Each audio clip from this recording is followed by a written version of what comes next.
The director's voice cracked like a whip across the conference room. Consider your files purged. No loose ends. Everyone nodded. Everyone but me. At 5:01 p.m., when the system logs went quiet and the last applause faded from the virtual board call, I sent one PDF. Just one. Subject line, Q3 Risk Register, all ignored warnings.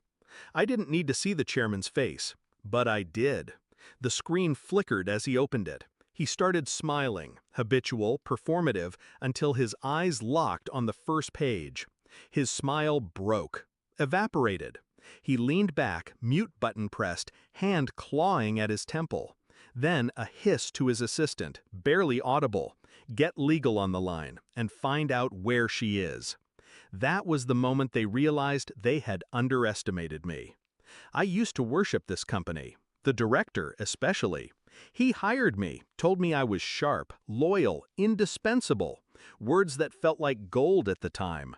Back then, I believed loyalty was currency. I traded mine freely. I stayed late, patched systems, caught errors before they cost millions. And yet, when the numbers turned south, he needed a scapegoat.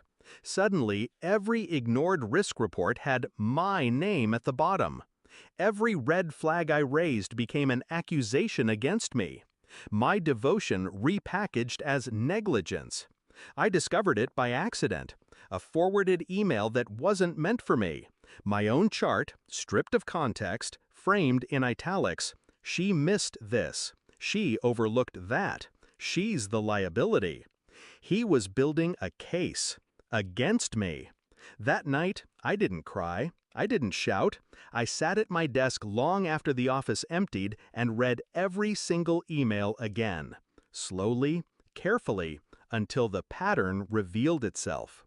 He wasn't just throwing me under the bus, he was driving it. Betrayal has a taste, metallic, cold. It coats your tongue and refuses to leave. But clarity followed. If he was willing to erase me, then I had only two choices: disappear quietly or reappear on my own terms. I chose the latter.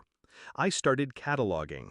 Not just the risks I flagged, but the receipts of who ignored them. Dates, times, meeting minutes. I pulled server logs, cross-referenced timestamps. Every resolved issue that was buried, I resurrected it.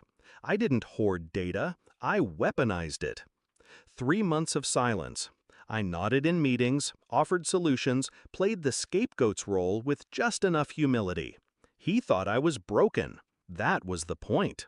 But behind that silence, I built my arsenal. One file, one story, written in their own words. The director's arrogance was my camouflage. He never looked twice when I handed him updates. He never noticed the quiet precision with which I documented every choice he made. He never thought I'd have the spine to turn it against him.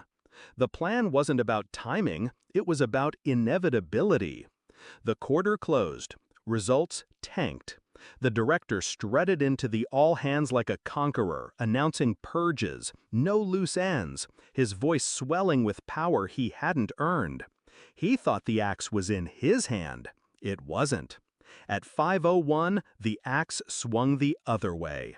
The PDF wasn't just data, it was a mirror.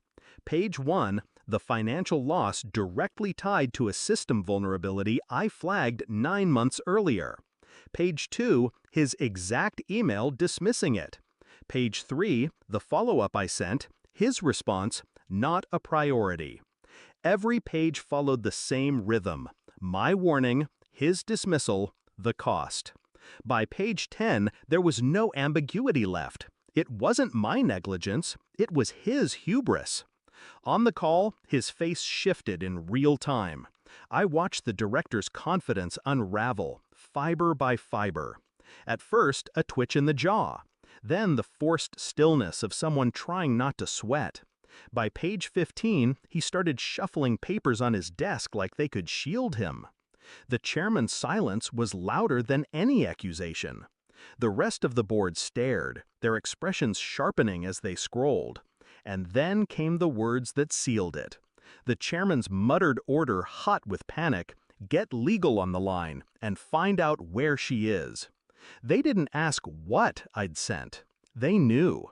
They didn't ask why. That was obvious too.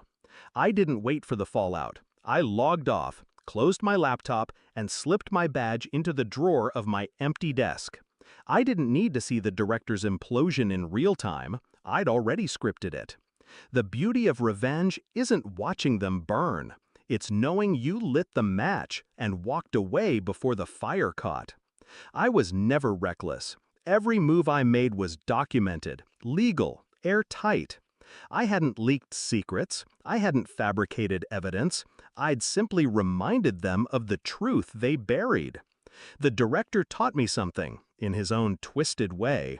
He believed power was in erasing people, in rewriting stories. But power isn't erasure. Power is memory. Power is proof. By the time legal knocked on his door, the board had already seen enough. The chairman's smile was gone. The director's career, too. As for me, I wasn't running. I didn't